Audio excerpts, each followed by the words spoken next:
स्वागत है आप सभी लोगों का मेरे YouTube चैनल कंपटीशन शिक्षा में। इस वीडियो में हम लोग बात करने वाले हैं जो यूपी ट्रिपल एससी का ग्राम पंचायत अधिकारी का एग्ज़ाम 27 अप्रैल 2025 को हुआ है, उसका एक्सपेक्टेड कट ऑफ कितना जा सकता है। इस वीडियो में मैं डीवी के लिए अलग expected cut off category wise बताया हूं और फाइनल रिजल्ट के लिए अलग expected cut off category wise बताया हूं। ठीक है, तो वीडियो में अंत तक मेरे साथ बने रहिए। देखिए, सबसे पहले मैं आप लोगों से एक बात बता देना चाहता हूं कि भाई चाहे कोई भी एग्ज़ाम हो, कट ऑफ कम जाएगा या अधिक जाएगा, उसके पीछे कई कारण होता है। ठीक है, जिसमें परीक्षा में शामिल होने वाले उम्मीदवारों की संख्या शामिल होती है कि आपने जो एग्ज़ाम दिया है उसमें टोटल कितने स्टूडेंट ने प्रतिभाग किया है और उसमें टोटल सीटों की संख्या कितनी है, आप लोगों ने जो एग्ज़ाम दिया है उसके पेपर का कठिनाई स्तर क्या रहा है। यह सभी जो कारण होते हैं वह कट ऑफ के निर्धारण में अहम भूमिका निभाते हैं। ठीक है, ये बात आप लोग जान लीजिए। कोई एक कारण नहीं होता है कि जिससे कट ऑफ कम चली जाती है या अधिक चली जाता है। ठीक है, तो आइए सबसे पहले हम लोग बात कर रहे हैं कि इसका जो एग्ज़ाम हुआ था आप लोगों का वह 27 अप्रैल 2025 को इसका मेंस का एग्ज़ाम हुआ था और इसमें जो है पेट 2022 के आधार पर इसमें जो है टोटल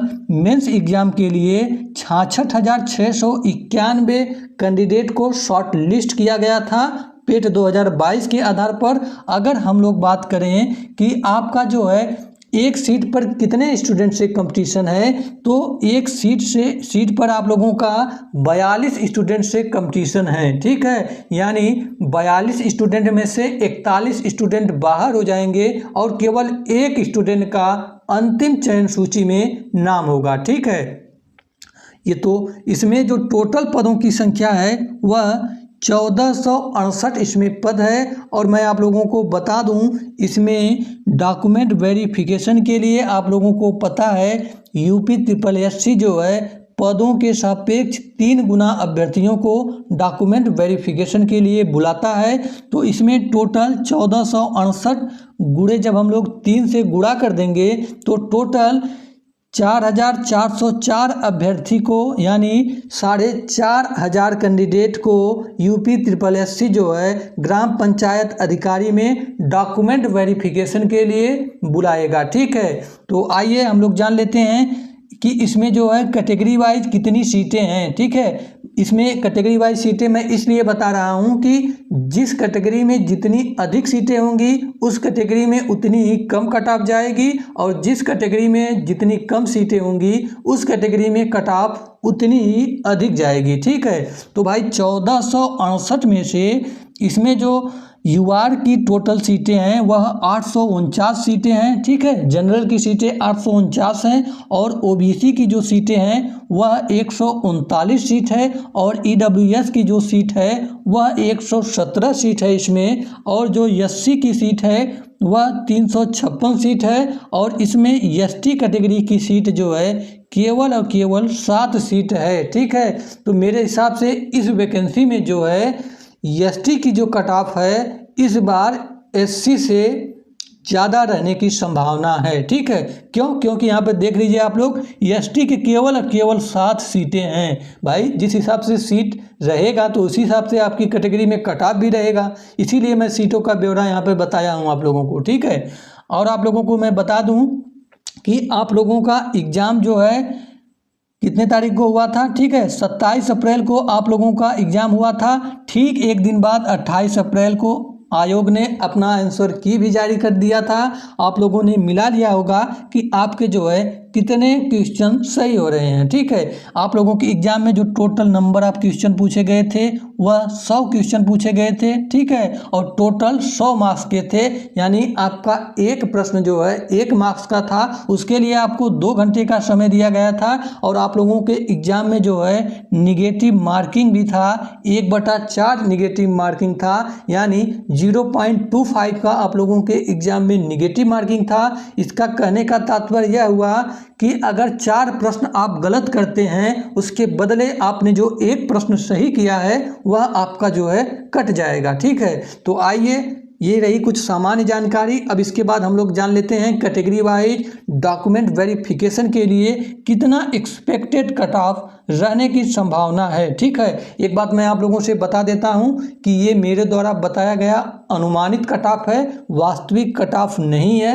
यह बात आप लोग ध्यान में रखिएगा, क्योंकि वास्तविक कट ऑफ पूरे यूट्यूब पर आप लोगों को कोई नहीं बता सकता है। वास्तविक कट ऑफ की जानकारी हमें उसी दिन लगेगी जिस दिन आयोग इसका फाइनल रिजल्ट जारी करेगा। ठीक है, तो आइए सबसे पहले हम लोग डॉक्यूमेंट वेरिफिकेशन के लिए कैटेगरी वाइज कट ऑफ जान लेते हैं। तो अगर आपकी कैटेगरी यूआर है, यानी जनरल कैटेगरी से अगर आप बिलोंग करते हैं, तो आपके अगर 58 प्लस माइनस 1 मार्क्स बन रहे हैं, तो मेरे हिसाब से आपका सिलेक्शन डॉक्यूमेंट वेरिफिकेशन के लिए श्योर है। ठीक है, ये मैं मैक्सिमम कट ऑफ बता रहा हूँ। ठीक है, इससे कम ही रहेगा डीबी के लिए, इससे अधिक नहीं जाएगा, देख लीजिएगा आप लोग। ठीक है, ये मैं मैक्सिमम कट ऑफ मान के चला हूँ। ठीक है, वहीं अगर आपकी कैटेगरी ओबीसी है और आपके 58 प्लस माइनस 1 मार्क्स हैं, ठीक है, अगर आपकी कैटेगरी ईडब्ल्यूएस है, 58 प्लस माइनस 1 मार्क्स है, तो आपको डॉक्यूमेंट वेरिफिकेशन के लिए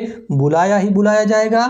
देखिए आप लोग यहाँ पर देख रहे होंगे कि मैं डॉक्यूमेंट वेरिफिकेशन के लिए यूआर, ओबीसी और ईडब्ल्यूएस का जो कट ऑफ बताया हूँ वह सेम बताया हूँ। ठीक है भाई, same cut off document verification के लिए जाता ही जाता है। ठीक है, इसलिए मैं यहाँ पर सेम बताया हूँ। अगर वहीं अगर आप एससी कैटेगरी से बिलोंग करते हैं, अगर आपके 48 प्लस माइनस 1 मार्क्स बन रहे हैं आउट ऑफ 400 में से, तो आपका सिलेक्शन डॉक्यूमेंट वेरिफिकेशन के लिए श्योर है। ठीक है, तो एससी का कट ऑफ हो गया। वहीं अगर आपकी कैटेगरी एसटी है और आपके अगर 50 प्लस माइनस 1 मार्क्स बन रहे हैं, तो मेरे हिसाब से आपका चयन डॉक्यूमेंट वेरिफिकेशन के लिए हो जाएगा। वहीं अगर आप फीमेल आपकी कैटेगरी है, आपके अगर 54 प्लस माइनस 1 मार्क्स बन रहे हैं, तो मेरे हिसाब से आपका डॉक्यूमेंट वेरिफिकेशन के लिए बुलाया जाएगा आपको। ठीक है, आइए, तो ये तो रहा डीबी की कट ऑफ। अब इसके बाद हम लोग बात कर लेते हैं इसका फाइनल कट ऑफ कितना जा सकता है। ठीक है, उससे पहले अगर आप लोग इस चैनल पर नए हैं, तो अभी तक चैनल को सब्सक्राइब नहीं किए हैं, तो सबसे पहले चैनल को सब्सक्राइब कर लीजिए और इस वीडियो को लाइक करिए, क्योंकि ग्राम पंचायत अधिकारी से संबंधित कोई भी सूचना आएगी तो इस चैनल के माध्यम से आप लोगों को सबसे पहले प्रोवाइड की जाएगी और बिल्कुल ऑथेंटिक सूचना दी जाएगी। ठीक है, तो आइए हम लोग बात करते हैं फाइनल कट ऑफ कितना जा सकता है कैटेगरी वाइज।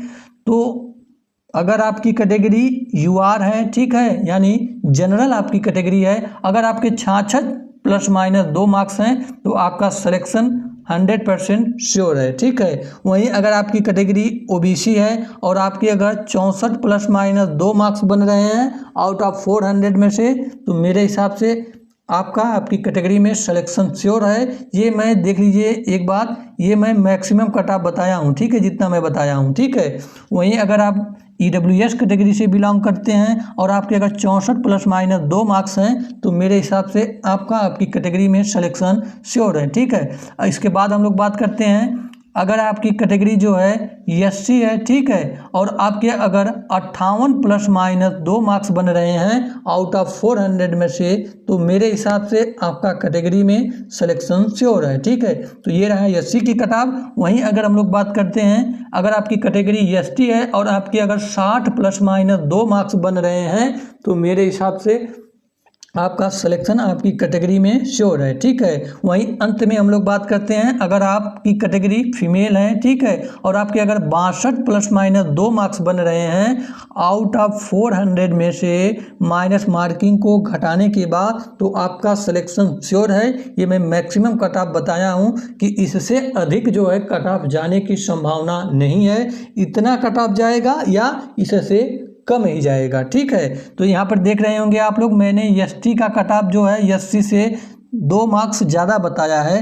क्यों? क्योंकि मैं पहले ही बता दिया था कि इसमें जो सीटों की संख्या है एसटी की वह काफ़ी कम है, इसलिए जो इसका कट ऑफ है वह इससे इस वैकेंसी में एससी से ज़्यादा रहने की संभावना है। ठीक है, और अंत में अभी तक अगर आप लोग इस चैनल को सब्सक्राइब नहीं किए हैं तो सब्सक्राइब कर लीजिए और बेल आइकन को ऑन कर लीजिए, क्योंकि ग्राम पंचायत अधिकारी से कोई भी सूचना होगी तो यह चैनल आप लोगों को सबसे पहले प्रोवाइड कराएगा और बिल्कुल ऑथेंटिक सूचना दी जाएगी। ठीक है, तो मिलते हैं नेक्स्ट वीडियो में, तब तक के लिए जय हिंद जय भारत। और आप सभी लोग अंत में कमेंट बॉक्स में ज़रूर कमेंट करिएगा कि आप किस कैटेगरी से बिलोंग करते हैं और आपके आउट ऑफ 100 में से कितने मार्क्स बन रहे हैं माइनस मार्किंग के घटाने के बाद। ठीक है, उससे हम लोगों को एक अंदाज़ा लग जाएगा कि किस अंक के बीच कितने स्टूडेंट आ रहे हैं, उससे हम लोगों को अंदाज़ा कट ऑफ का लग जाएगा। ठीक है, तो मिलते हैं नेक्स्ट वीडियो में, तब तक के लिए जय हिंद जय भारत।